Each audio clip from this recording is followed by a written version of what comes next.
Greetings and salutations. Welcome to Knife Chats with Tobias. Thought what I'd do today is talk a little bit about the Carnivore Jack. This is a knife that if you would have asked me 2 years ago if I was going to buy one of these, I would have said, no, I'm not. Matter of fact, 2 years ago, I said I was not going to buy one of these. And one of the reasons I said I was not going to buy one of these is right here, the big old R on the bolster. I was in the middle of a boycott about that R on the bolster, and I said, no, I am not buying that knife. As interesting as it is, I just don't want it. And it's because I was sick of seeing this big R on everything. Now that the R is not showing up on everything, okay, let me get back on track here. I really just want to focus on the knife itself. The Carnivore Jack. It is basically just a Muskrat knife. Two blades, and the difference between your basic Muskrat and the Carnivore Jack is you have the long California clip blade over here with a fine edge, and on the other side you have a long California clip with a serrated edge, and that's what makes the Carnivore Jack the Carnivore Jack. And the concept behind the Carnivore Jack was the brainchild of Milena Armstrong, a person who used to work at Smoky Mountain Knife Works. She came up with the concept of putting a serrated blade on the Muskrat and calling it a steak knife. The actual name that they were thinking of, or that she came up with, was Mistake. And I know what you're thinking right now. That's about right, because putting a serrated blade on a steak knife would be a mistake or a mistake. And maybe that's why they opted to go with a different name, as in Carnivore Jack versus Mistake. And the name Carnivore Jack actually came from Kevin Pipes, the founder of Smoky Mountain Knife Works. He liked the concept behind the knife, but he did not like the name that they had come up with. And so that's how it ended up becoming the Carnivore Jack. And I know a lot of people would say putting a serrated blade on a steak knife is just a heresy, that you shouldn't need a serrated blade on a steak knife. But the fact of the matter is there is a lot of serrated steak knives, and they have been around since since the 1950s. You have seen serrated steak knives. There's a lot of reasons for it too. And the main reason you want a serrated blade on a steak knife is when you're cutting into a plate, the plate, a ceramic plate, is going to dull the blade. If you have a serrated blade, then the blade stays sharp anyway. So that's the idea of a serrated blade on a steak knife. I know a lot of people would just rather sharpen it. If you're that person, you got the other side.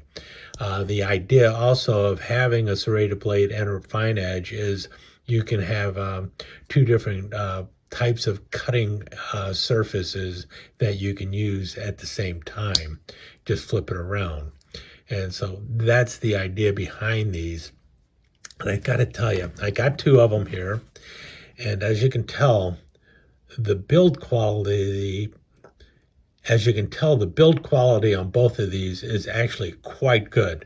Now, unlike other knives where they have the goop underneath the bone and everything, that's not happening here. Now you have the bone actually going right up against the brass liners, and it is flush all around, and the fit is really immaculate on these, on both of them. So I've got two examples instead of just one.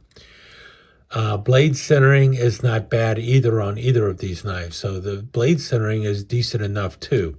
So I'm very impressed with both knives. The one thing you will notice with the knives is the black smooth bone is not necessarily solid. There is a lot of other coloring going into there. You've got some grays and greens happening, and that is what is happening on both knives. Some of them have a little bit better coverage than others.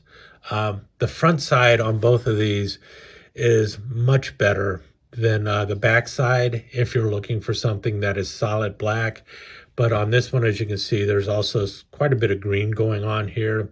And that's not uncommon with the black smooth bone knives that I've gotten from Rough Ryder. Here's the older cotton sampler I've got, and it also has a lot of green showing through. But I'm all right with that. I kind of like it, actually. I would like to have seen a little more of the green coloring coming through on the front side of these knives. Maybe it will fade under light and such. I don't know for certain. But that is something to be looking for. And if that's something you're not crazy about, then this knife probably is not for you. Obviously, the big R is still there. You do have the pinch going on, but fit and finish is really nice. And well, you got the blades here. And if you notice, there is the half stop. Both blades have a good half stop.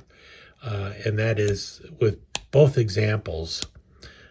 Backside on that is a little stronger than the front side. Same here.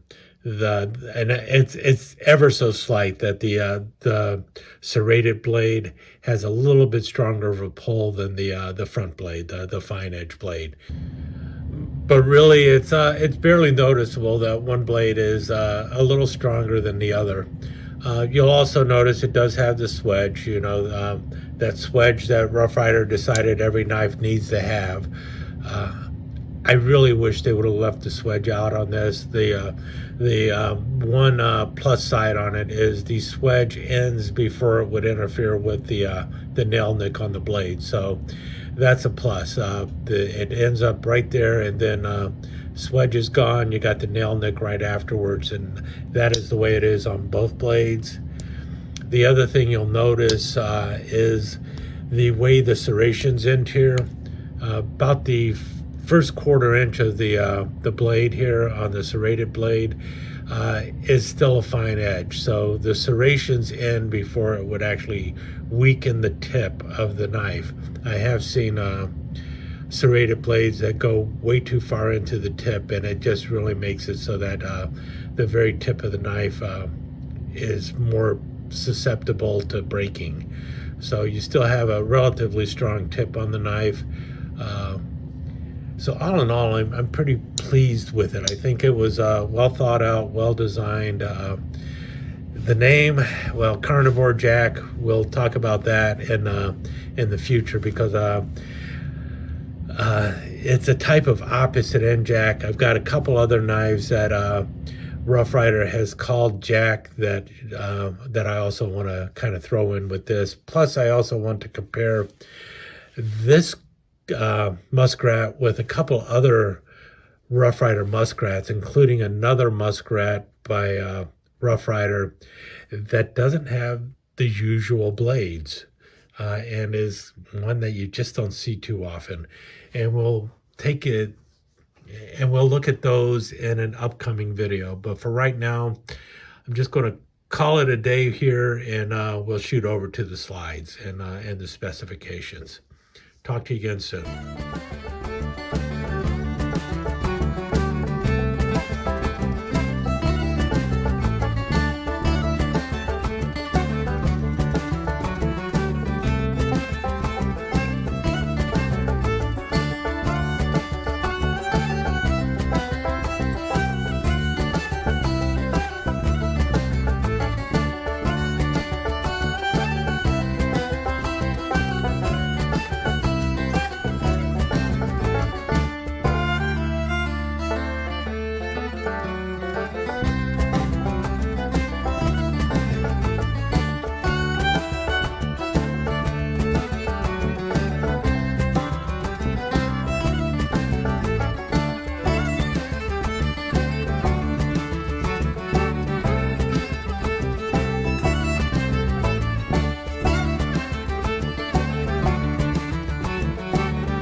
let me take just a second to thank you once again for dropping by and spending a few minutes here at Knife Chats with Tobias. I really do appreciate it, and I do appreciate any comments that you leave. So please remember to give me that thumbs up, and also don't forget to subscribe and ring that notification bell so you'll know when the next episode is up and running. Thanks again for dropping by. Really do appreciate your time here.